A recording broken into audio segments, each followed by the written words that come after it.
Our dear friend Cameron Matheson is among the many people who've lost homes due to the fires, and he joins us now live. And Cameron, first of all, we are so grateful that you and your family are safe. That is what is most important.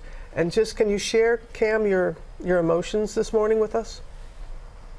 Yeah, well, thanks for saying that. Obviously, that is the most important thing. And just watching your images and thinking about just the unbelievable amount of people going through the same thing, that we're going through as a family. So I've been up all night. I can't sleep. I've lost my home and everything that I own. I have this hoodie and a pair of pants and two pairs of sneakers left. That's it. Obviously, to your point, it's really important to focus on the things that we have and that we can be grateful for. And there's a lot of that. But at the same time, going through this, unless you've gone through it, it's hard to get your head out of that. You're just kind of stuck and reeling and thinking, and every few minutes we're thinking about things that were in there that are irreplaceable, right? There's a lot of things that are replaceable, but the kids' projects, their baby photos were only film. My childhood there's just so much, and of course that's just stuff. And at the same time, it is still very unsettling and so surreal. And again, thinking that the hundreds and hundreds and hundreds of people that are going through the same thing, it's just so just devastating. Yeah, well, it's just hard to wrap your mind around what's been going on. I know this can't be easy, but walk us through what happened after you left your home on Tuesday night.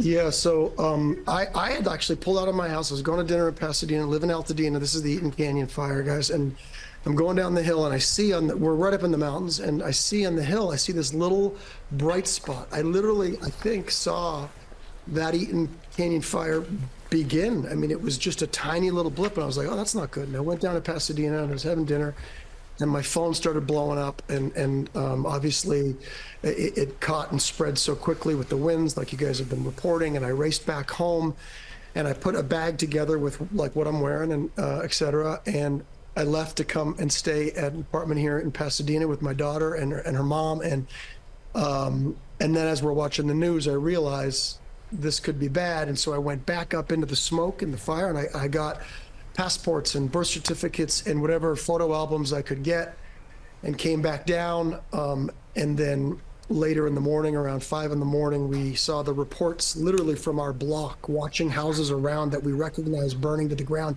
but couldn't see if our house was one of them. That's me driving. So this is me driving back in the morning. I guess at this point around 7 a.m. because I just couldn't stand it. And I'm glad you don't have the audio up, because I'm having a real tough time in this video. That's okay, Cameron. That's okay, Cameron. Yeah, no. That's all right. It's all right. It's so surreal. So in that video is when I pull up to the property, and realizing that there's no home there, that we raised our kids in, and it's just something that this is it. Me walking in. Yeah. So anyway, that happened in the morning. I took the video, then I came back down into Pasadena, and I just turned off the news and sat in disbelief. And we see you shot that video around your neighborhood, and as you see, a lot of the houses there were destroyed, and I'm sure their neighbors were your friends. Have you had any chance to have any communication or talk with them? Yeah, that's a good question, man. We've gone back. I went back yesterday afternoon too. Kind of have to weave your way up because a lot of the streets are closed, but our neighbors are there. Some trying to save their house, or we're trying to help in any way we can. Obviously, it's not much we can do, but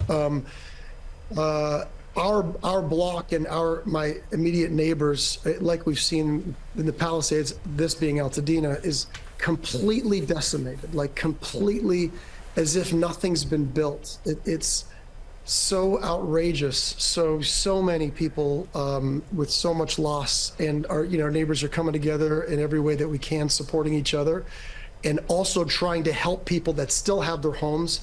Amazingly, there's still homes standing here and there. There's not a lot of water, right? The water's, I think, being directed for the firefighters, but doing anything we can. And you know fully well our GMA viewers, Cameron, you were a former contributor. They want to help. What can people do to be of assistance to you and others that are there, the many, many others that are there going through this? You know, Robin, that's a really great question. And I feel like I've been caught up in my own little bubble a little bit too much, you know, just kind of reeling with all this to really kind of think about a real good, solid way that people can help. Obviously, prayers, I really believe that prayers make a big difference, but also offering homes. I'm lucky I've got a place to stay, but I mean, there's just no hotel rooms. I mean, I think Airbnb's trying to help people out a little bit here and there, but that's devastating. The drinking water in Pasadena has been contaminated. There's been alerts going out. So maybe, you know, if you're in the area, if you can physically help in that way, I think that would be a beautiful way to go. Around the country, I know that's a bigger question, but I'm sure there's ways, and you know, I haven't really kind of wrapped my head around them just yet. Hey, Cameron, have you had the chance? I know it must be hard, but have you had the chance to think what's next for you and your family?